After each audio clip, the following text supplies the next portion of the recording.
Hoje, dia 2 de abril, é o Dia Mundial de Conscientização para o Autismo. Uma data, gente, fundamental para a gente ampliar o conhecimento sobre o transtorno do espectro autista, não é mesmo? Para a gente combater preconceitos, reforçar a importância da inclusão. O autismo ainda gera muitas dúvidas e muitas vezes enfrenta muitas barreiras, né? Que poderiam ser superadas com informação e empatia.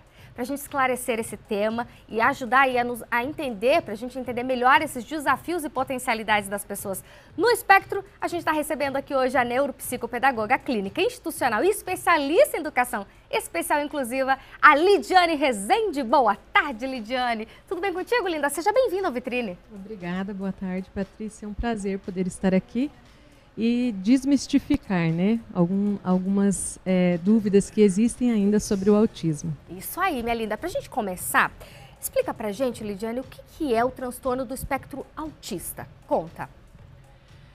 É um transtorno do neurodesenvolvimento.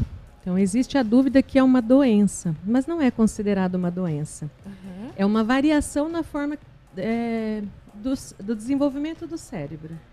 Então, essas características que apresentam nas crianças com o autismo são maneiras diferentes de ver o mundo, né? Então, tanto na disfunção social, quanto nas questões sensoriais ou de comunicação. Quais são os sinais, então, para os pais que nos assistem? Que os sinais que os pais passam a perceber nos filhos? Segundo o DSM-5, as características presentes são desde a primeira infância. Então, não olhar nos olhos, que seria uma característica muito presente e que todos já estão cientes, né? Mas a sensibilidade sensorial, a questão da rigidez cognitiva na mudança de rotina, não aceitar essa mudança, não aceitar brincar com coisas diferentes. A questão de andar na ponta dos pés também é muito presente. Mas lembrando que essas características podem e não existir se for um autismo leve. Né? Então, nós temos que ter uma avaliação bem precisa, porque normalmente o que os pais veem na mídia são as características muito presentes no transtorno nível 3 de suporte. Né? Entendi. Que são esse andar na ponta dos pés, não olhar nos olhos. E isso demora e atrasa, às vezes, uma avaliação, porque os pais esperam ver isso nos filhos. Só que muitas vezes no autismo leve não se tem essas características. São coisas muito precisas que é somente com a avaliação que nós vamos identificar. Então, a seletividade alimentar, às vezes a textura de uma roupa que a criança não gosta de pôr, às vezes até a forma dela se comunicar. Ela fala um bom dia, mas é automatizado, não é algo tão preciso. E quando a gente fala de diagnóstico, quanto antes vier esse diagnóstico, é melhor tanto para os pais quanto para a criança, ou não? Para fechar um diagnóstico demora um certo tempo, Lidiane? Explica para a gente. Quanto antes, melhor para a criança, porque nós conseguimos alcançar algumas janelas que elas são bem importantes. Então, com 3 anos, a criança tem uma poda neural. Se perde muitas das habilidades que ela tinha, às vezes, se não for estimulada a tempo. Então, quanto antes os pais conseguirem observar algumas características e já procurar uma avaliação, melhor. Eu falo que é melhor pecar pelo excesso do que pela dúvida e deixar a criança chegar na idade da adolescência ou adulto, até na idade escolar, onde começa a ter algum problema na escola e aí que vão procurar essa avaliação. Então, é bem preciso, o quanto antes você observar, então, peque pelo excesso, já leve, faça uma avaliação, investigue. Você falou pra gente que a questão do autismo nível, né? Que o nível 3 é bastante difundido, fala-se bastante, mas então nós temos o nível 1 e o nível 2 de autismo, é isso? Isso. E esses dois, quais são as características? O nível 1 de suporte é o que não precisa tanto de um amparo, dependendo da criança, porque como é um espectro, cada criança vai apresentar uma característica diferente. Então, não ficar tão preso nas características do flipping, né? De bater as mãos ou se balançar. Pode ser questões que você observe que não parece tão adequado no ambiente. A criança tem vários brinquedos expostos, mas ela só quer um. Não tem a curiosidade de procurar os demais, né? Então, ele fica preso num objeto só ou num desenho só, sempre o mesmo desenho. Essa questão alimentar também é bem presente. A questão do olhar nos olhos, quando for o nível de suporte 1, ele olha nos olhos. Então, não é uma característica que vai estar presente, né? Por isso que é importante observar as demais características. Tudo que você vê que está em excesso de comportamento e foge de um padrão, as outras crianças da mesma idade fazem com tranquilidade, é importante investigar.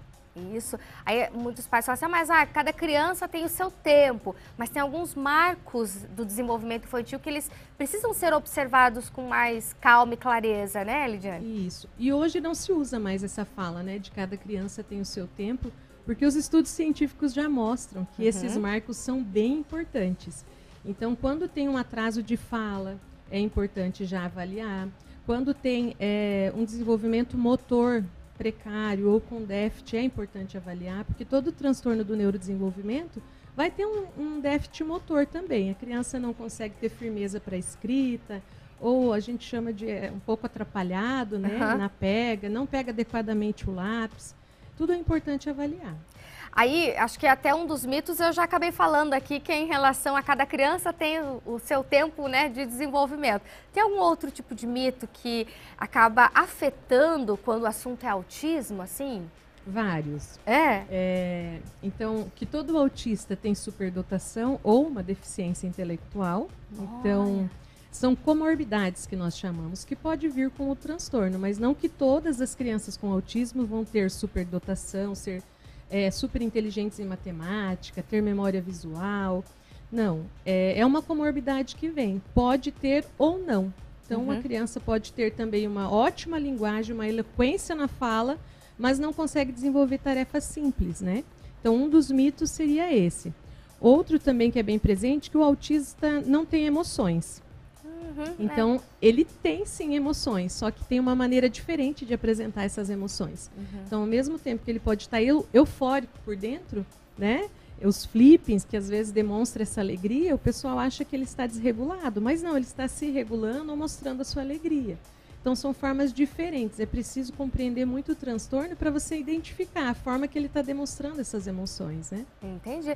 E as escolas, quando a gente fala da parte de educação, né? As escolas, elas estão preparadas para essa inclusão? Como que deve ser feita essa inclusão, Lidiane? A inclusão ainda é algo que nós estamos alcançando e conquistando a cada dia, né? É claro que tem profissionais que estão se preparando cada vez mais, e o importante, principalmente, é a procura da especialização no transtorno, tanto do espectro autista, como do TDAH, dislexia. A dificuldade maior é compreender que cada criança é única. Então, eu posso fazer um curso de autismo hoje, compreender todas as adaptações, mas receber uma criança com nenhuma das características que eu estudei. Então, eu preciso ter essa flexibilidade de adaptar a aula. E o mais importante de tudo é o planejamento, que é o PEI, um documento que é obrigatório para todas as escolas. Então, o professor precisa elaborar esse PEI, que é o Plano Educacional Individualizado, para cada criança conforme a característica que ela apresenta. Então, se ela tem sensibilidade à luz, sensibilidade auditiva, se a criança gosta de interagir com os demais, cada um vai ter uma adaptação diferente.